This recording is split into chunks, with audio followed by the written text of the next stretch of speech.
Olá, meninas e meninos, tudo bem? Hoje a minha aula é bem diferente. Eu vou falar como o Brasil vai fazer, vai comemorar o bicentenário da independência. Eu não poderia deixar de falar do Museu do Ipiranga ou Museu Paulista, tá? Porque vai haver grandes comemorações no dia 7 de setembro, né? Que foi o dia e o mês que Dom Pedro I fez a independência, tá bom? Bom, vou começar desde a fundação desse museu, que hoje recebe o nome de Museu Paulista, ou Museu do Ipiranga. Ele faz parte do conjunto arquitetônico do Parque da Independência. Foi inaugurado em 7 de setembro de 1895, no mesmo dia e mês que a independência foi proclamada por Dom Pedro I, Dom Pedro IV em Portugal. Bom, então ele foi inaugurado há 127 anos com o nome de Museu de História Natural, tá? E desde 1963 ele está vinculado à Universidade de São Paulo como uma instituição científica, cultural e educacional, tá? Bom, só uma parte, em 2012 eu fiz um curso lá de 8 semanas com professores da USP, tudo sobre a história do Ipiranga. Então havia cursos, havia reuniões, havia virados para a educação, né? Não só do Ipiranga, mas da história em geral. Bom, mas ele fechou em 2013, tá? Mas vou falar desde o início. A ampliação de coleções se faz lá no museu através de doações e aquisições, tá? O acervo do museu teve a origem do acervo, o primeiro acervo desse museu teve origem de uma coleção particular, reunida pelo coronel Joaquim Sertório, um rico proprietário de terras, político e comerciante, de ascendência italiana. Ele era casado e sem filhos. Esse Joaquim Sertório, né, que deu origem à primeira coleção, que deu a sua primeira coleção particular para o museu, ele morreu em 1905 com 78 anos de broncopneumonia. Vou falar um pouquinho desse Joaquim Sertório, que foi muito importante para a fundação desse museu. Em 1873, ele era um político de Limeira, um deputado estadual. Em 1881, ele chegou a ser vereador da capital paulista. Aí deixou a política e se dedicou ao seu museu, porque ele era apaixonado pelo colecionismo. Bom, e como é que ele era sustentado? Pelas transações imobiliárias que ele fazia. Ele fazia muitas viagens, e nessas viagens trazia coleções como bichos empalhados, amostras de minerais, vestimentas de índios, armas, relíquias como armaduras, como a armadura e a espada de Martim Afonso de Souza. Bom, trazia livros, moedas, etc. Então ele foi aumentando a sua coleção cada vez mais. Através dessas viagens, ele era apaixonado pelo colecionismo, tá? Bom, e ele tinha gosto de apresentar as suas coleções a quem o visitasse na sua casa. Então assim nasceu, na sua própria casa, o Museu Sertório. Sertório, lembrem que ele é Joaquim Sertório. Numa sala de exposições na sua própria residência, onde ficava no chamado Largo Municipal, atual Praça João Mendes. Bom, em 1884, para ampliar a sua coleção, ele viu até uma carta a um jornal com o intuito de aumentar a sua coleção por meio de doações de objetos de história natural, como artefatos, ossos, crânios de trios, etc. E nesse ano mesmo, em 1884, ele recebeu a visita de Dom Pedro II, o imperador, com a princesa Isabel, sua filha, que foram conhecer o Museu Sertório, lá na sua residência. Uma parte ficou na história que eles gostaram muito da exposição, menos do cheiro de uma anta empalhada. Eles detestaram aquele cheiro que vinha da anta empalhada. Isso é só uma curiosidade. Bom, aí qual foi o projeto vou voltar para o Museu do Ipiranga. Por enquanto está lá o Museu Sertório, na residência do Joaquim Sertório, tá? Coronel Joaquim Sertório.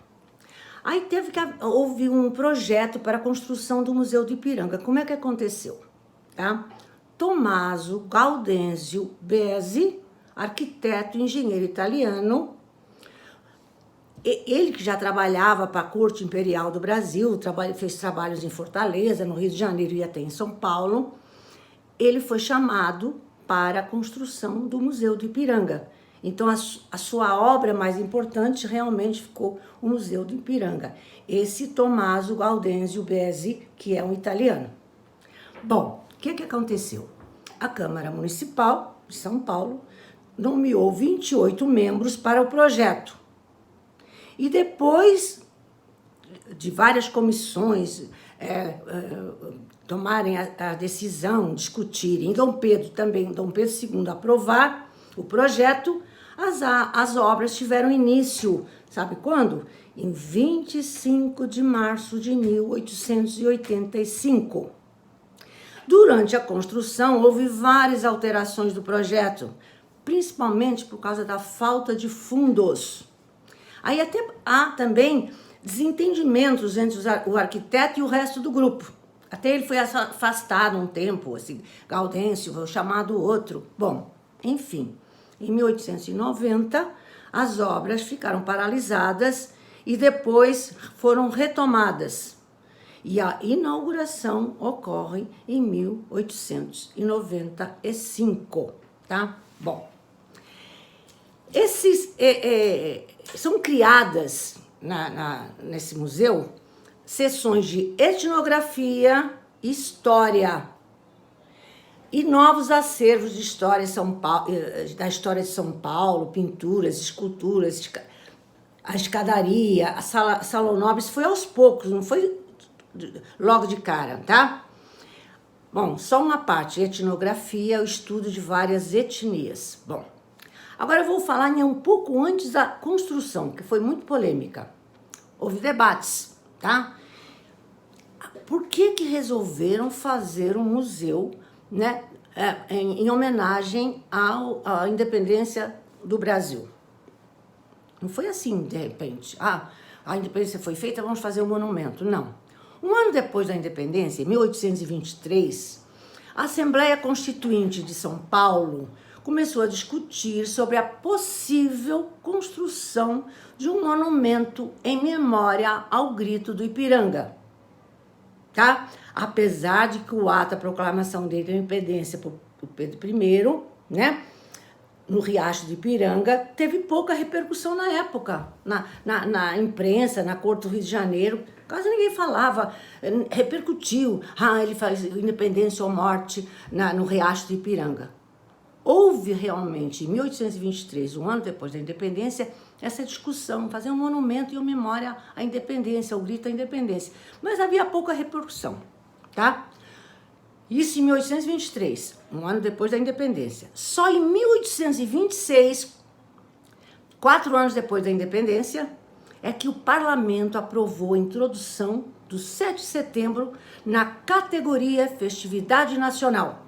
Só em 1826, 4 anos depois da independência, é que foi colocado como festividade nacional o dia 7 de setembro, tá? Então, assim, a construção de um monumento foi ganhando espaço na discussão. Como já foi dito, o edifício começou a ser construído em 1885, baseado nos palácios renascentistas europeus. As obras encerraram, como eu falei, 5 anos depois, tá?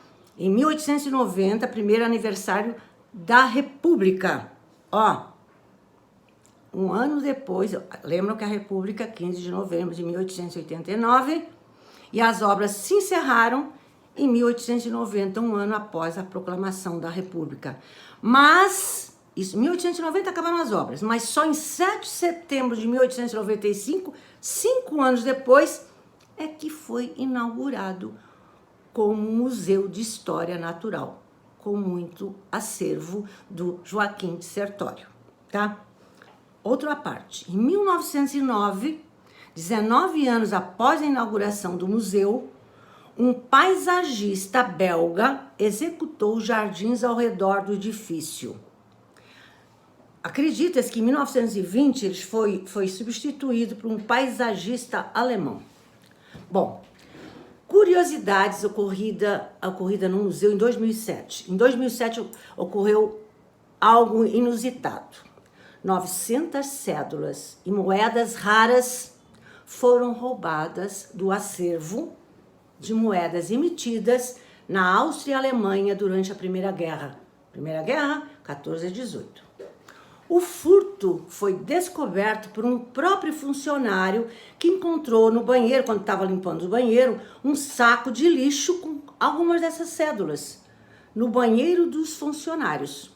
Então, a polícia, através desse funcionário, conseguiu recuperar parte do que havia sido furtado, mas ninguém foi preso.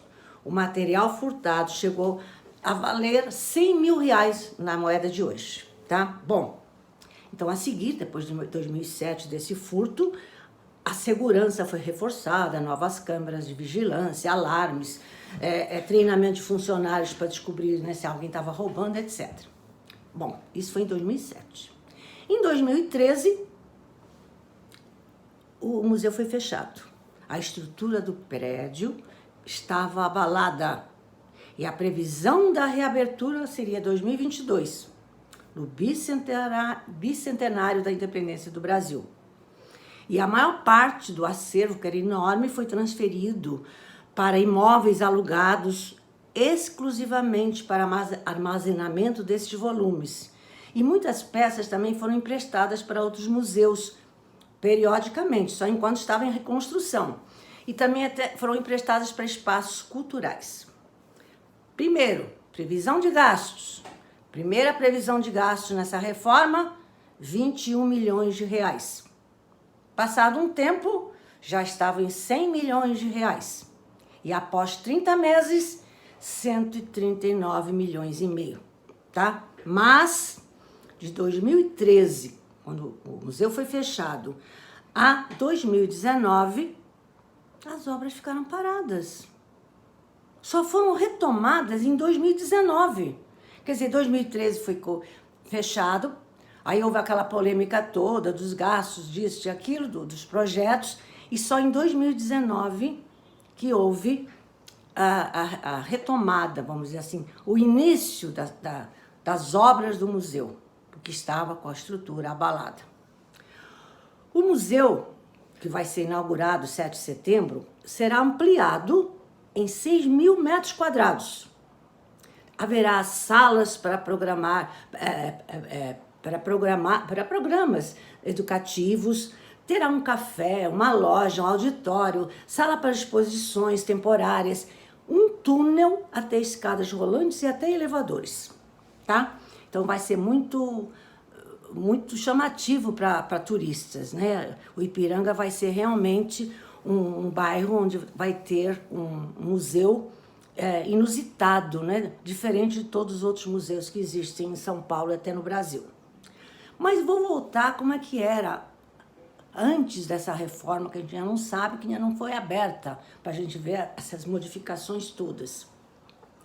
Quem entrou nesse museu, todo mundo que está me ouvindo deve ter entrado nesse museu antes do fechamento, em 2013, tinha uma escadaria, lembra? Linda, uma escadaria com tapete vermelho, escadaria do museu. Essa escadaria representava o rio Tietê, o rio que foi o ponto de partida dos bandeirantes para o interior do país, tá? Então, aquela escada representava o rio Tietê, importantíssimo para o trabalho dos bandeirantes. O corrimão, no corrimão, vocês lembram? Tinha esferas com águas dos rios, desbravados por esses paulistas bandeirantes, do século XVI ao XVIII. Então, tinha aquelas esferas com águas desses rios, que foram desbravados pelos bandeirantes. E nas paredes, vocês viram, tem estátuas de heróis bandeirantes, como Raposo Tavares, Fernão Dias, quadros, tá? E no centro do salão tem Dom Pedro I como o herói da independência, tá? Também tinha uma biblioteca, que eu acredito que agora, logicamente, vai reabrir, talvez até com um acervo maior. A biblioteca tinha um acervo de 40 mil livros e mais quase 40 mil fascículos de periódicos, jornais, como História do Brasil e de São Paulo. Quando eu fiz um curso lá em 2012, tinha lá fascículos de jornais da época da independência e pós-independência, que oferecendo dinheiro para quem achasse o seu escravo que fugiu da sua fazenda. Tem vários periódicos da época com esse pedido. Quem achar o meu escravo que fugiu, dou tanto pela sua captura. Então tem muitos periódicos, quase 40 mil fascículos de periódicos. O acervo total é mais de 450 mil unidades, entre objetos, documentações, como serviços de jantar, café, chá, brinquedos, mobiliário, indumentárias civis e militares, carruagens, ferramentas, etc, etc. Todos aqui já devem ter entrado e ter visto tudo isso. Mas vamos ver agora, quando abrir, né?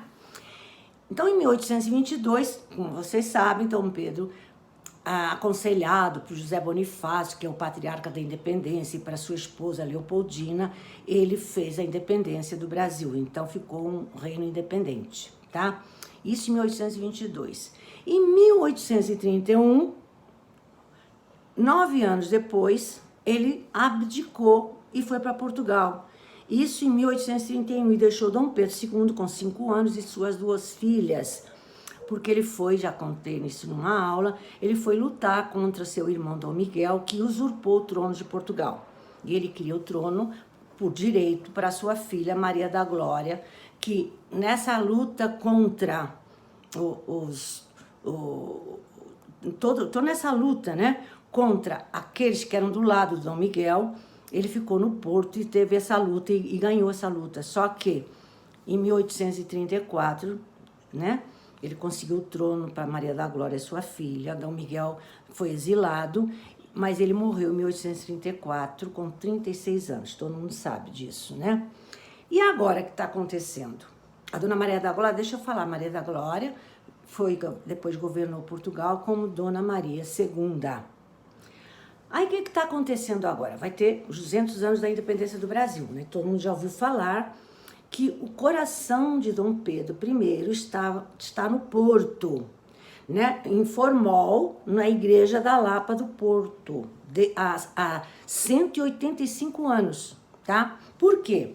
A luta contra Dom Miguel foi no Porto, na cidade do Porto. Quem não conhece, eu amo Porto, acho uma cidade assim bem histórica, bem antiga, parece Itália, assim, sabe? Lembra muito a Itália pelo casario antigo, etc. Bom, e ele lutou lá no Porto contra as tropas de Dom Miguel, e eles que se portou como um próprio soldado, comia a comida que os soldados comiam, ia nas tendas ajudar a limpar os ferimentos.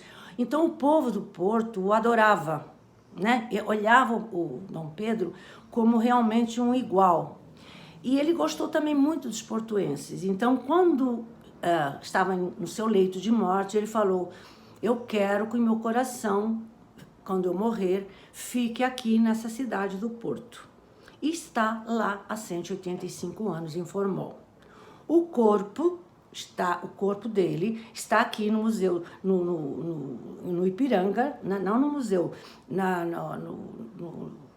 do lado do Museu do Ipiranga, junto com as suas 2 esposas, né? Amélia e Leopoldina, tá? Mas o coração está lá no Porto.